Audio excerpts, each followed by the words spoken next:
Hello, my name is Carrie and welcome to my channel. Today I'm going to be doing my June wrap up. In the month of June, I was on quite a reading spree and I read 17 books.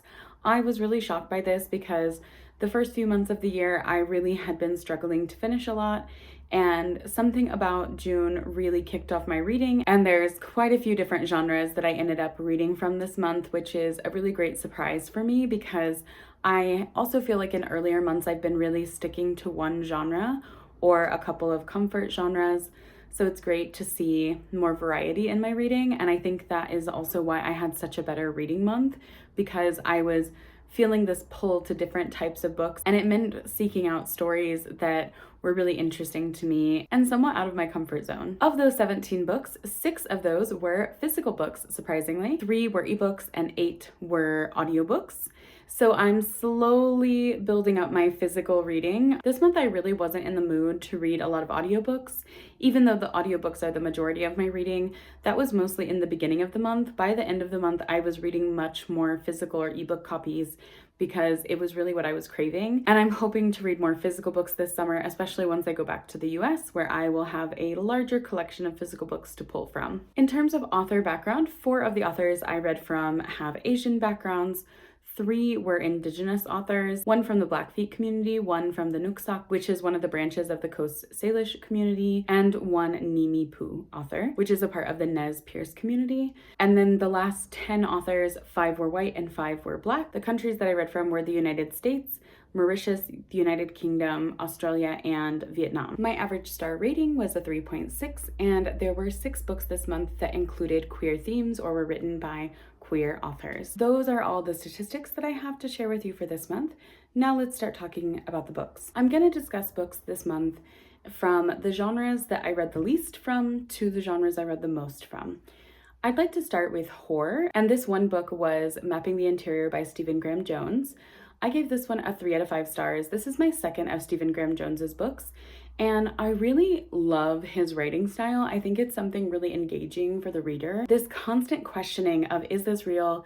Is this, like a hallucination or the imagination of the characters? It's something so unsettling, and I think that Stephen Graham Jones really excels in this type of writing, but there's always a little bit of something from his stories that I wanted explored a little bit further.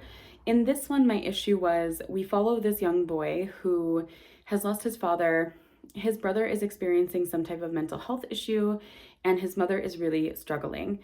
In this story, the young boy starts believing that his father is visiting them, even though his father has been deceased, and they have moved to a completely new home outside of the reservation. There's this belief from the boy that his father is walking around the apartment at night and possibly has something to do with his younger brother's mental health issues. So the boy starts mapping the interior of his home, trying to figure out where his father is hiding. This was an interesting concept, and much of this book looks at grief and intergenerational trauma in very unique and nuanced ways. However, I felt that there were some points of the story where I just wanted a little bit more development in this, and I found it hard to understand because there's a part of a story where you are meeting the boy as an adult, and there are certain events happening in that storyline that just feels so glossed over. I wanted a little bit more time and space with that and with those characters in a different part of their lives. The next category is nonfiction, and this is another one where I only have one book to talk about, and that is Thundersong Essays. This was written by Sacha Takshiblu Lapointe, and this was a book I gave 4 stars. This is an essay collection, and I think that there are really interesting themes in this of decolonizing food, relationships, and healthcare. Some of these themes really are repetitive throughout this work, but the way they are broken down into essays and discussed didn't feel like constant repetition. It felt more like another critical analytic angle to examine these themes. I really loved the author's writing style in this. I thought that it was very engaging and very imaginative. Like, you could really picture exactly what she was talking about, and I really loved that aspect of this story. I actually listened to this twice on audiobook, although I'm only counting it once because I listened to it a second time because the first time there were a lot of things in this book that I felt went over my head and a lot of information that I didn't know. For example, I wasn't familiar with Coast Salish communities and where they are in the United States and Canada, what some of their practices were. So the first time I was listening to this and I was hearing a lot about many of these aspects of the author's identity and culture, but I had no idea the, I guess, background on that type of topic. And so I wanted to go back to it after doing more research. And I think I definitely needed that to fully grasp some of the concepts that she's talking about in this. However, I want to say that I think this book is also really interesting and well-rounded in the topics it discusses, because some of you may know this author because she's very involved in the punk scene. I had no idea about this. I did not know that this was the author's background, and this is also discussed in this book, and I found it really interesting, the perspective that she adds on how there are certain communities that feel very closed off to Indigenous Americans, yet they are opportunities for Indigenous Americans to show freedom of expression and feel this sense of ownership over their own stories and spaces. I found this to be really informative and also a fun way to approach it in the story, because the author is very tongue-in-cheek when discussing these types of communities. Next up, I have some romance books to talk about. And I have to say that June was the month of romance flops for me. I didn't really enjoy either of the romance books that I read this month. The first one was Something Wilder by Christina Lauren. This is my second of Christina Lauren's books, and I was so confused while reading this. This is marketed as a romance, but it's really not. Romance is a part of the story, but such a background part. Like, it's not even on the background burner. It is like in an apartment down the street on that burner. It is so far removed. It's the story of this girl who, I think about a decade before the book starts, she was in a relationship with a man that was working on her father's ranch, and that man left due to a family emergency. Some things happened with the girl and her family, and they ended up never talking to each other again, and they were really in love, apparently. The story picks up with our main character, who is now no longer working for her family's ranch because it was sold. Instead, she's now working doing treasure hunts, which is marketed as such because her father was a very serious treasure hunter and rancher. So she hosts these treasure hunts for these corporate events or bachelor parties, things like that. One of the guys on the trip that she's hosting is this ex of hers. So the story is about them reconnecting, but it's also this treasure hunt for this one treasure that her father never ended up finding. That is actually the major theme of this story. This story is much more about that treasure hunt, and it turns into more of an adventure thriller book than a romance. The romance felt so out of place in this story. It felt very forced. There is no buildup of the chemistry that these two had in their past storyline. And in the present, it's like immediate insta-love. Nothing is really receiving any development to make me think, yeah, these two should be together. Or I feel that they're so attracted to each other, they can't stay away from each other. That wasn't at all how I felt while reading this, and that was such a disappointment. I think had I known that the romance was not going to be the center of this book, I would have possibly liked it more, because I did find the treasure hunt aspect really fun and entertaining in the story, but it wasn't what I came into the book for. The second romance book was actually more disappointing than the first. This one was Not My Type by Evie Mitchell. I gave this one 2 out of 5 stars because I was so angry while reading this book. I feel like I finished it because I was angry. There is truly no development of the relationship in this book, no development of the characters either. We start with our 2 main characters. One is a sexologist. She is researching ways to make intimacy more accessible to people, as she is a wheelchair user. Our male love interest, he teaches people how to practice shibari. This had an interesting premise because she wanted to interview him for her show, and things really kick off from there. I found the first quarter of the book really good, and it was a fun setup. Then things just felt so weird. The male main character's dialogue was so cringy. I really did not enjoy the dynamic between them. The spicy scenes were definitely giving something. I really liked our female main character, but the male main character I felt like was essentially a flat Stanley. There was just nothing that he added to the story, and there's this mention of him having a troubled past. The way that it's explored in the book is very lackluster, and I didn't feel like it was anything substantial that added to the reading experience or the character development in any meaningful way. So that was the last chance that I gave romance throughout the month. I decided I needed a little break because after that there was just no hope of me continuing in that genre. The next genre I have 2 books for is mystery. Both of these will receive pretty minimal discussion because the first one I talked about in my cozy mystery vlog. This is Death by Bubble Tea by Jennifer J. Chow. I ended up giving that one 3 stars.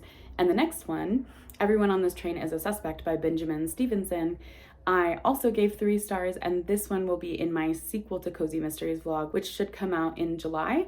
So I will have a much more detailed review on that in that vlog, because in the vlogs I share much more detailed thoughts as I'm both reading the book over multiple check-ins and also once I've finished the book. Because of that, I'm going to continue on with literary fiction, which I also read 2 books from. And these 2 books were very different from one another. The first one is borderline novella, and that is Open Water by Caleb Azumah Nelson. This book I had been avoiding for years since it came out because it was a booktube darling, it was a bookstagram darling. Everyone loved this book, and I struggle with books like that because I never feel like they will live up to the hype. As the years have gone on, I've seen more mixed reviews about this book, and a lot of it has to do with the narrative choice in this book, because not only is this book technically told in second person, but also the main character remains nameless. I felt this book on my shelves staring back at me for months, and I was in the mood for something short, especially as I was flying through different genres. I wanted something that I thought could maybe ground me in my reading, and this book did so much more than that. For such a short book, I took about a full week, I think, to read this, and I'm so glad I did because the writing in this, it moves so quickly, but you want to really savor it and sit with it. And I found myself rereading passages because it was just that beautiful. I really think this has some of the most beautiful writing I have ever read, and I have never felt so inside of a character's head. Our main character in this story of him exploring growing up and relationships and friendships, and all of it is set against this backdrop of being Black and British and educated and having these opportunities that many people do not have available to them, but being in white British spaces where you also don't feel fully comfortable to be yourself. There's this concept of seeing and being seen throughout the novel that's explored through the interactions that our main character has and their own reflections. It was so thought-provoking because I think that Caleb Azumah Nelson does a perfect job of painting this portrait of the times when seeing things affect us, but also being seen can affect us in positive ways, of beginning a new relationship and being seen and understood by someone in a way that you haven't felt before, but in negative ways of being seen by the police as a threat or as someone who is violent when that's not your nature, and you know that it's just a racial stereotyping that is pigeonholing you into this box where you can't feel comfortable being seen in public spaces. I was really emotional when reading this book because although this book discusses some very difficult concepts, it's not centering trauma. It's actually, in my opinion, centering more this love of Black art, music, culture, and our main character struggling to balance that in this world of seeing so much beauty in who they are and the culture that surrounds them, but also seeing how many people misinterpret that and distort it. And this dichotomy of the main character, we see our main character struggling with so much in this book. And while there are parts of the story that I think really frustrated me towards the end in terms of actions and events that occur, I also felt like I understood the main character and why certain things happened in the way that they did. I really, really love this book. It's definitely up there as, if not my favorite of the month, my tie for favorite of the month, because it's a book that I really have not stopped thinking about. And I've been trying to get so many of my friends to read it because this is the first time in a long time that I've been so emotional about a book. That's just really lovely to have that feeling again. The next book is actually a short story collection, and that is The Beadworkers by Beth Piatote. This is a collection of short stories examining different Nez-Perce experiences. This is a debut collection, and I was really shocked to learn that because this was such a strong debut collection. I felt like the stories in this, no matter if they were shorter or longer, all felt very fully formed, and stories with nuance and layers, not just to the plot of the stories, but also to the characters within them. The characters in this felt so incredibly real, and I love that aspect of this. I can't lie, I was a little nervous when I first started this book because the first story is actually poetry, and it really intimidated me because I felt like I wasn't fully understanding it. But I think the way that the author experimented with different forms in this, there's poetry, there's longer prose essays, and then also the ending of the book is a very long play. It's a reimagining of Antigone, which I think is actually the most impactful story in this collection. I just really was so fascinated with how this author managed to merge these really experimental styles all together, yet there was still this very strong narrative structure to the way that these stories across different forms were created. And I really hope that one day we're definitely blessed with more from this author, because the writing was just so amazing in this. And I'm very curious, if not a full-length novel, I want to know more about different short stories that this author has written, because there's clearly such a talent and expertise in her craft of creating stories that I am just truly in awe of. My second largest genre of the month was actually sci-fi fantasy, and this is more so because I needed to merge some genres together because I didn't know where to really categorize these books. So this is kind of a blend of sci-fi, speculative fiction, and fantasy. I am counting 4 books in this category. The first one I want to talk about is Harriet Tubman Live in Concert by Bob the Drag Queen. This is a alternate reality where historical figures from the past end up coming back and living in modern times, and Harriet Tubman shows up at this man Darnell's door and says, "Hey, I want you to make a concert of my life." I think I struggle to explain my feelings on this book because on the one hand, I think that this is such an interesting concept, and I really enjoyed the conversations that this book was trying to have about what we remember from the past and also how we view the past in the present. There is a clear love and dedication of time, research, and energy that Bob put into this book, and I loved being able to feel that as the reader. However, this definitely felt like a debut novel, and I really had issues with the transitioning between parts of this book.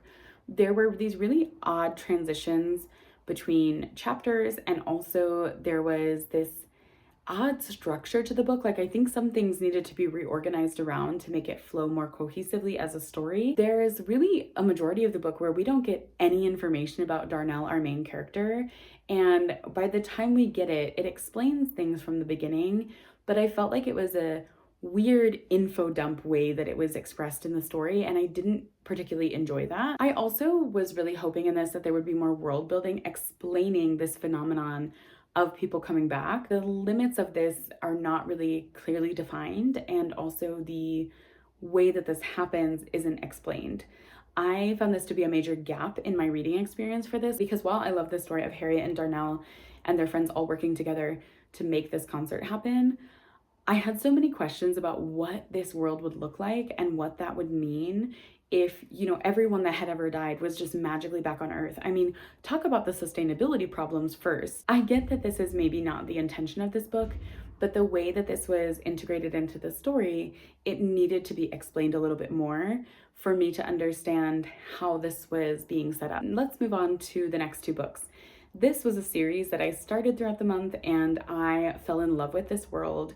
I am wanting to continue the series. However, where I currently live, the 3rd book is unavailable. And so I'm gonna wait until I go back to the US this summer to continue on with the series, because I do want to read them in physical format. I don't think I would enjoy these books as audiobooks. And those are the first 2 books in the Wayfarers series. The first one is A Long Way to a Small Angry Planet. I loved this book. I gave it 4.5 out of 5 stars. I think I might move it up to 5 stars because vibes. I cannot stop thinking about this book. I've told all of my friends to read it.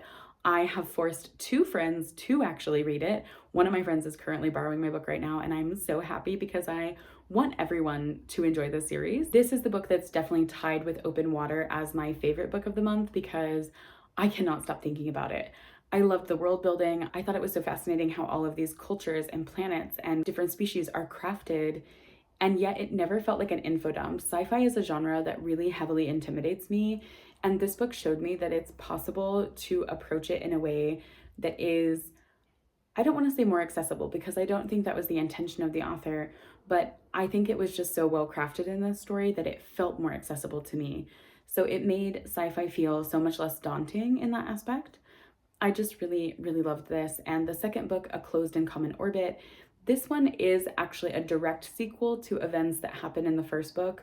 So I won't say too much about it because I know a lot of people say that these are companion books, you don't have to read them in order, but I think for the first two, you really have to. I'm curious if that will remain the pattern in the later books.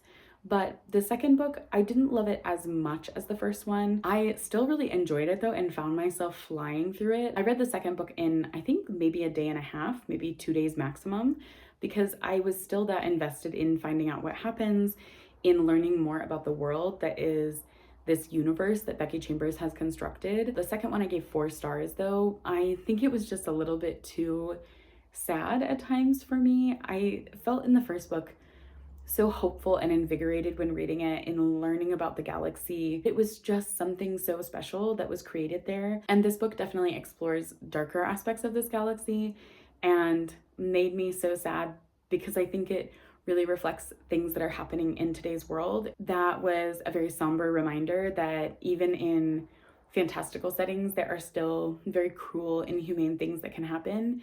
And there are people that are willing to just look past it or ignore it. And that is unfortunately also a part of the human condition. I still really love this series though, and I'm really excited to continue on with the third book. The last book that I have to talk about in this genre is Babel by R.F. Kuang. I have a very unpopular opinion about this book, and I think that I need to give a disclaimer that my unpopular opinion is mainly because of my own academic background. For my undergraduate program, I studied a lot about colonialism, specifically the end of colonial empires and colonial progress stagnating during World War I and in the aftermath of World War I.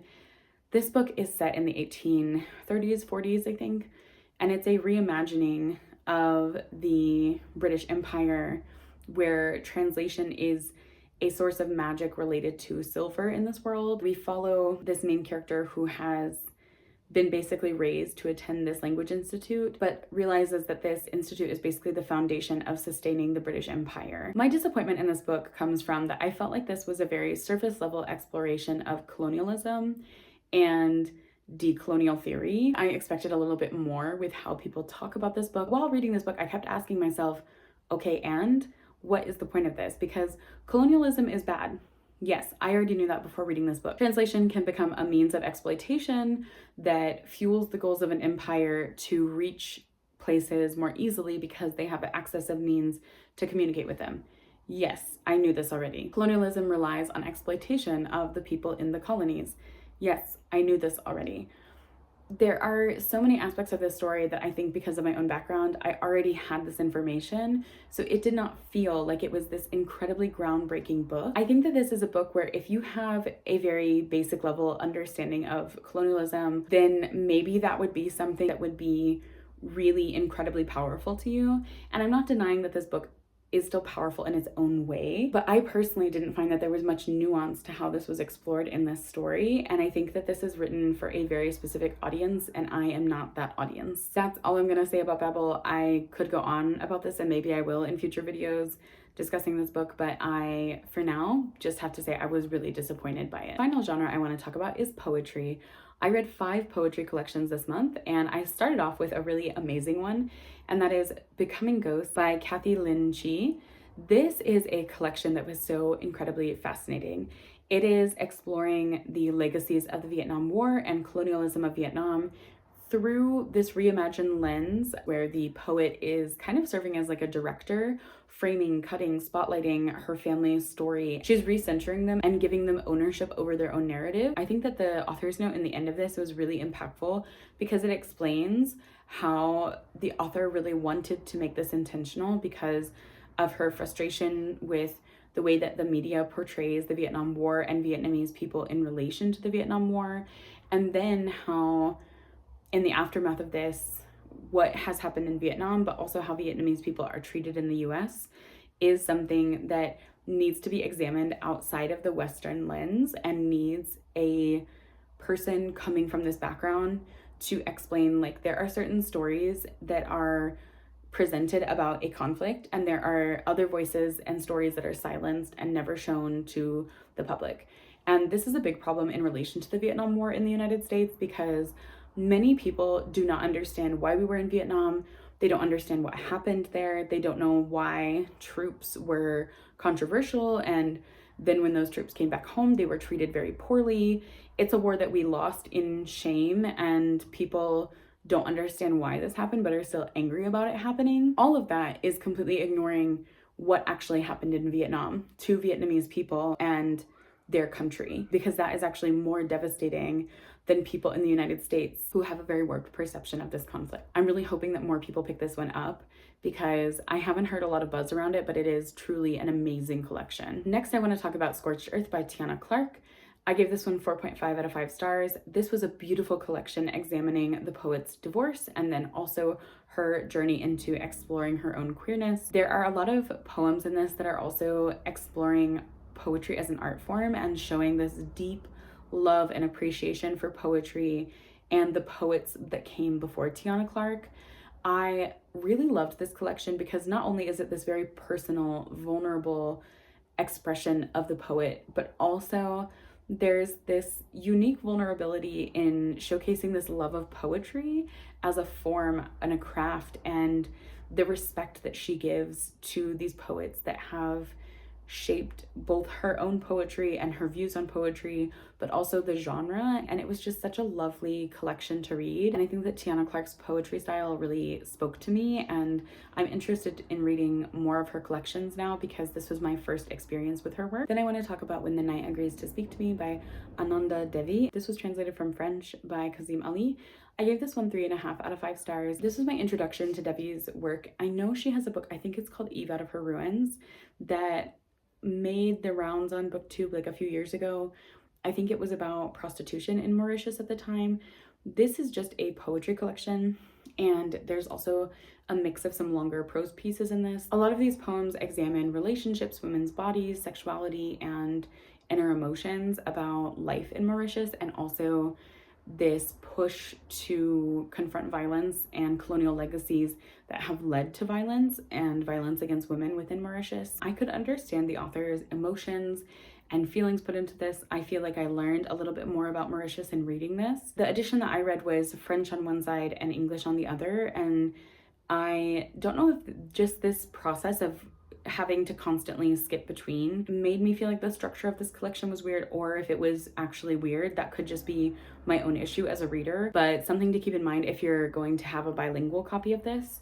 I will say though that I really loved the translator's note where Kazim talks about how important it was to him to translate this work and to work with the author in that translation process. Kazim felt so passionately about this book that he wanted it translated and went about that himself. And I think that it really shows in how beautiful the translation is, because I have to say the poetry style, like the actual writing, is very beautiful in this. I think that shows a real dedication and love from the translator in making sure this was translated in as accurate of a way as they could. The second to last book I'm going to talk about is Shake Loose My Skin by Sonia Sanchez.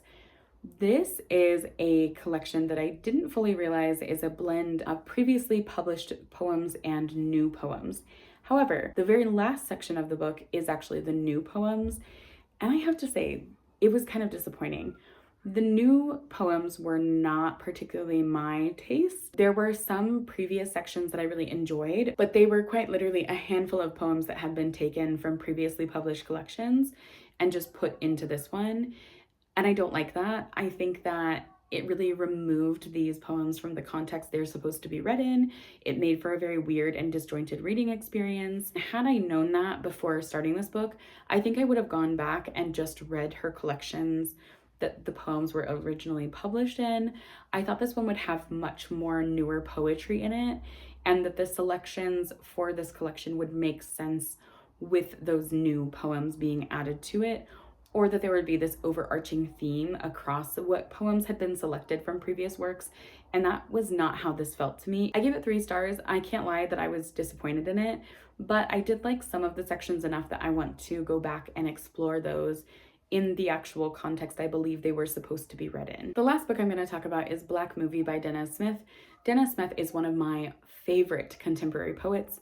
I love their work so much, and I have been slowly working my way through their previous collections. I'm getting a little nervous though because I only have a few left before I have read everything that they have published, and I don't want it to be over. And I know it takes time to create more collections. I know there are also individual poems from the poet that I can read in the meantime, but it makes me nervous that officially there will be a day very soon where their collections will have run out, and I'm definitely not ready for it yet emotionally. This collection is examining what exactly is a Black movie, especially in a world where the media seems determined to sensationalize violence and brutality against Black bodies. I thought this was a really interesting exploration of this topic through these poems. There were 3 poems in this specifically that I literally started crying while reading because they were so beautiful, and I do want to highlight them. The first one is Scene, Portrait of a Black Boy with Flowers. The second one is 1, Not an Elegy for Trayvon Martin, and the last one is 2, Not an Elegy for Mike Brown.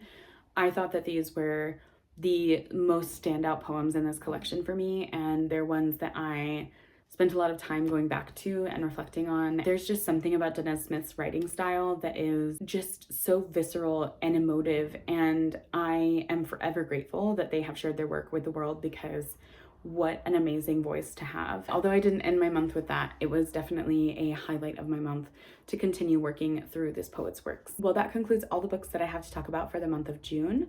I hope that you enjoyed this video, and I would love to hear about what you read over the month, or if you have any thoughts or feelings about the books that I discussed. I'm always happy to talk more about these books.